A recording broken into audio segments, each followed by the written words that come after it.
Yo, what's up mga katropa Fizz, Megarock here. Pag-usapan natin ngayon guys, December 25, 2023.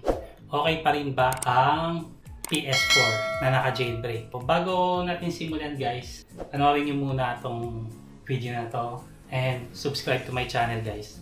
Yes, naka-jailbreak po yung PS4 ko. Ako na nagda-download ng mga games ko para sa PS4 ko. Sinasabi sa akin na mas maganda pa rin yung hindi naka-jailbreak daw. Pero para sa akin guys, mas maganda talaga ang naka-jailbreak kasi kung ang habol mo lang talaga sa PlayStation, kung ang habol mo lang ay yung games, side quest, story ng mga games, okay na okay talaga. Pero yung iba kasi sinasabi nila na mas maganda kasi may mga perks daw, may mga pwede kang makapag-online. Yes, oo. Pero more on story talaga siya. 'Di ba? Kaya nga bumili para gusto mong malaman kung gaano kaganda yung games na yon. Sa akin hindi sa akin okay yun kasi una sa lahat, magkano ang games na kada isang games ng PlayStation, depende pa. Minsan may 500, may 400, 'di ba? Kapag naka-jailbreak kasi, na-download mo na yung games, lalagay mo na lang. Ganoon lang kasimple. Katulad nito, naka-jailbreak to, nakakapaglaro ko ng steering wheel games na racing pang PS4. Bago tayo maglaro nito, papakita ko sa inyo kung paano gine-jailbreak ang PS4. Ta-turn off ko muna siya kung paano ko ginagawa yung jailbreak. Kailangan mo nito ng RFS or Rufus. Okay. Ngayon, papakita ko sa inyo guys kung paano ko gine-jailbreak siya. Ako na rin pala gumawa nito. Ta-turn on ko muna yung PS4. Yan. So, wait lang natin Papakita ko sa inyo. A few minutes later. Okay. Bago ko siya i-jailbreak guys, kailangan yung network, naka-shutdown na muna yan, okay? Then, yung bookmarks, kailangan burado yan. Browsing history, kailangan mo burahin yan. Tapos, sa settings, kailangan mo i-delete yung cookies. Tapos, website. Then, doon na natin bubuksan yung internet. Okay. Ngayon, ang website kasi na pinag-jailbreakan ko is caro218.ir. Ayan. Tapos, dito ako sa 9.0 gold. Wait lang natin yan till mag 100%. Doon natin gagamitin ito. Itong 2 gig na USB ko. Pang jailbreak. Minsan kasi guys, kapag nagja-jailbreak ako, minsan nagloloko siya. Kailangan mo lang i-turn off ulit or i-restart yung PS4. Nagkakagano ng senaryo minsan. Pero saglit lang naman yun. Pag naayos mo na yun, makakapaglaro ka na ng jailbreak na games. Yan. Kapag natapos na yan, turn off mo na yung internet. Tapos balikan. Tiyan mo guys, ayan mga nakalock yan. Yan, lahat. Nakalock yung mga games. Hindi mo malalaro yun until na pipili ka dyan sa gold. Sa 2.2.4 kasi ako yung 2.2 hindi ko pa nasusubukan kasi. Nasubukan ko last time. Pero parang may konting problema lang sa 2.3. Yan. Pag lumabas na yan, sasaksak mo to. Itong USB. Gumamit ako ng USB extension para hindi ako tanggal kabit sa sa PS4. Ayan. Pag lumabas na yan, antayin mo lang until 5. Pag medyo nawawala na yan, yan. Doon mo na tanggalin ito. Then, okay. Ayan loaded. Ngayon, pupunta tayo sa mga games. Ayan naka-unlock na yung mga games. Diba? Paano ko Ngayon, Magsusubok tayo ng Grid Legends. Itong racing. Papakita ko sa inyo kung gaano kaganda tong race steering wheel ko. Bali pala itong ano ko, yan, PXN B900. Yan yung ano niya. Ginagamit yung steering wheel. Tapos ayun yung sa paa. Okay? May guide naman ako dito. Ito yung for PS4. Yan. Tapos plug the USB cable. Ito yung USB cable ng steering wheel. Okay? Kakabit ko dito sa extension na ginagamit ko. Tapos itong controller, bali inayos ko na yan. Ito na yung sa micro USB. Bali ito, nakasaksak sa steering wheel.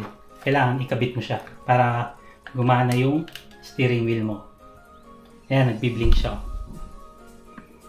Tapos na pala mag-blink. Mode.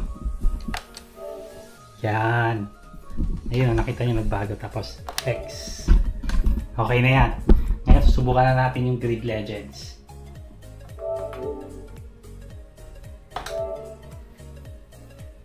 Ganun lang. Lahat nagagawa ng ano. Malalaro mo lahat talaga kapag naka-jailbreak ang PS4. Malalaro mo na ako isang beses. Yung ibang games, guys, subukan ko. Like yung Days Gone. Hindi ko pa natatapos yun eh. Kasi nga bihira lang ako na maglaro talaga. Lagi ako nasa labas. Doon tayo sa career. Tatanggalin ko na lang pala muna yung music background. Yan lang. So, makapag-race na ako nito. Tignan nyo gumagana yung ano, diba? You may want to race with you, so consider her your rival. Okay. As long as you don't take each other out of the race. Very smooth. Yung steering wheel.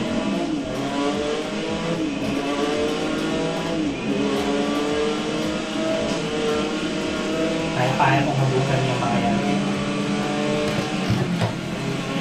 Whoa!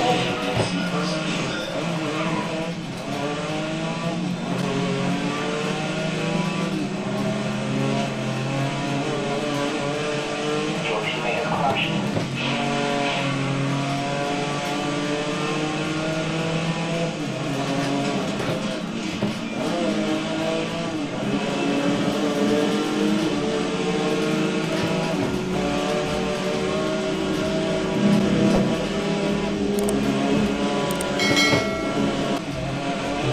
Ko.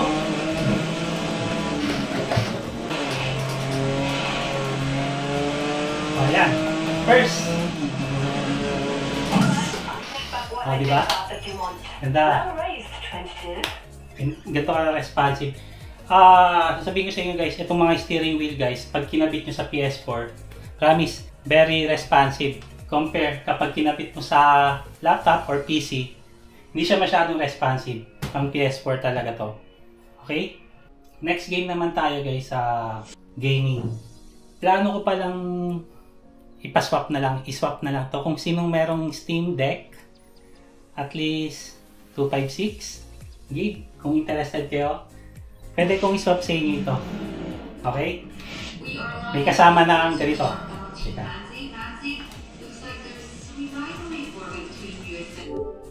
May kasama ng ganito. Okay?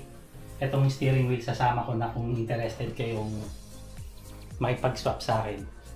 Okay guys, sa Days Gone naman tayo. Bali naka-jailbreak naman siya, di ba? Naka-jailbreak ko. Ito na masasabi ko guys ha. Oh, nakamura nga kayo, pero hindi jailbreak, di ba? Isipin nyo guys, imagine nyo, nakamura kayo sa PS4 na hindi naka-jailbreak. Pero magkano per games ang nabibili ninyong games sa PS4 ninyo? 500, 400, may 800 pa nga. Lalo nga pag latest. Minsan nasa 1.5. Kapag natapos na nila yung games, doon na nila ibebenta para mabawi man lang nila kahit papaano yung kita nila, di ba? Eh kaming mga naka-jailbreak, naantay na lang namin sa website na downloadable na yung mga games. Alam yan ng mga naka-jailbreak. Shoutout pala sa grupong jailbreak. Wala ka nang iisipin sa mga bala. Tapos, alam ko may cheats to eh. Pwede mong i-activate yung cheats. Ayan o. Sa jailbreak master code o. Hindi mo na kailangan magpipindot ng kung ano ng secret na nila. Sample natin tong infinite ammo. Oh. Ay. Wala.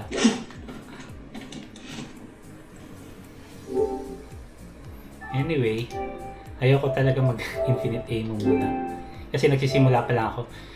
Minsan kasi guys, sa ibang games lang, yun pala, kapag inactivate mo yung isang cheat, doon lang minsan nagkakaroon ng glitches. Yung sinasabi ng isa kong magiging customer ko sana.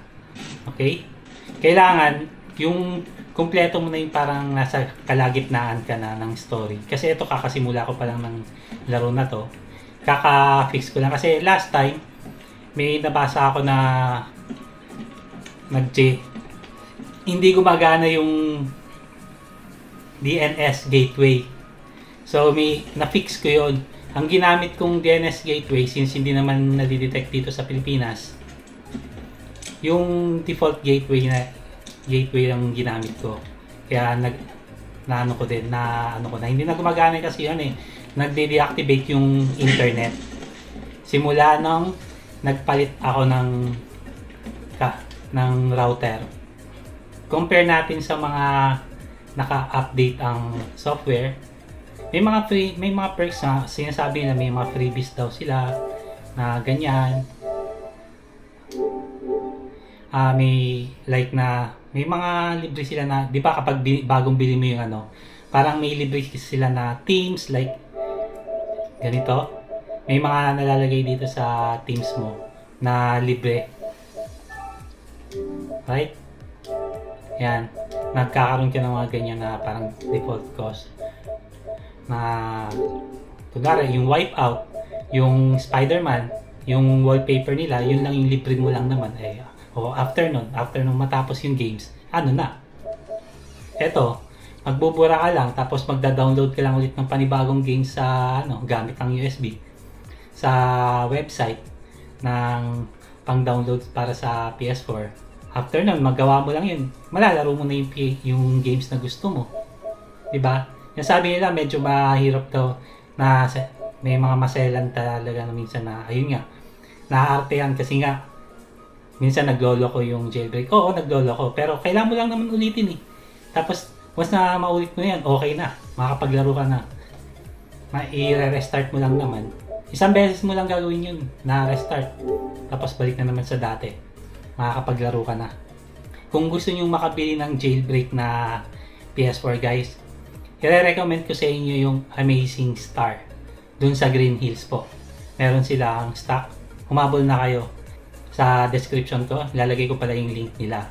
Tatanungin niyo kung nasasalaman pa ba ng bala to? Yes po. Ayan yung favorite game ko. Ito yung bala. Search mo lang.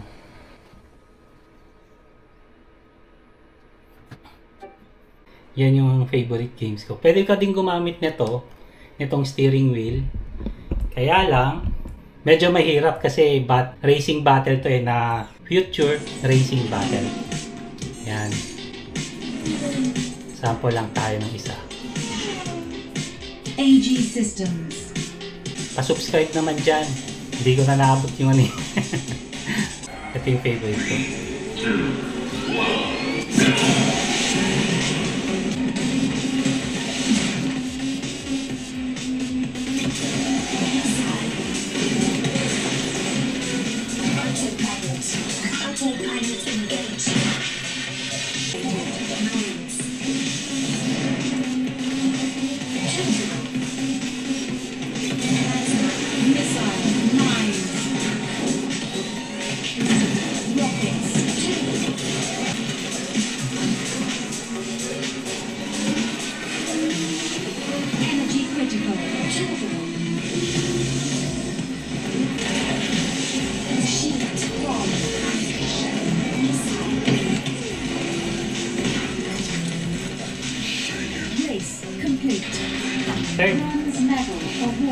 Anyway, yun lang guys.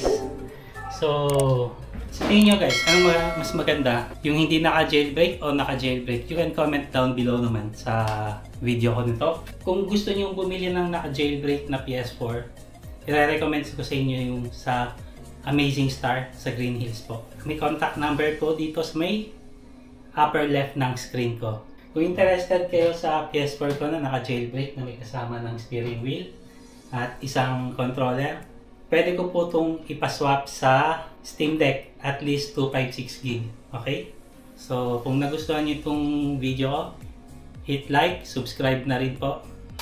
Then, share to other po. Merry Christmas and Happy New Year. Bye!